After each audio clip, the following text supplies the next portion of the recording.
В районе продолжается работа по профилактике пожаров.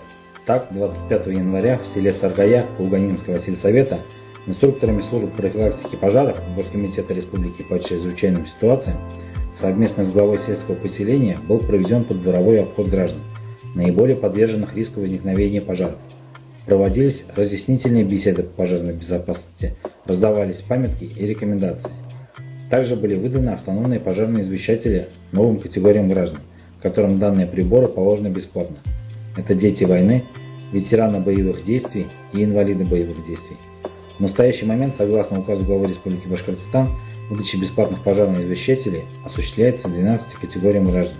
Узнать более подробную информацию, а также оставить заявку на получение пожарного извещателя можно на сайте Госкомитета Республики ПЧС, также по телефону 8 347 272 0024 или в администрациях сельских поселений.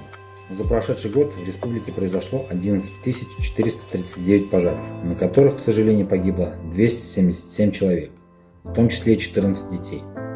В Бурзянском районе огонь забрал жизни 2 человек. Основные причины пожаров, повлекших гибель людей, каждый год остаются неизменными.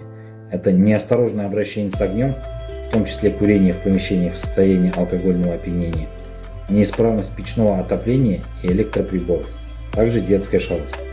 Автономный дымовой пожарный извещатель – это эффективное средство, которое на ранней стадии обнаружит возгорание и подаст громкий звуковой сигнал. Не пренебрегайте возможностью спасти свою жизнь и имущество.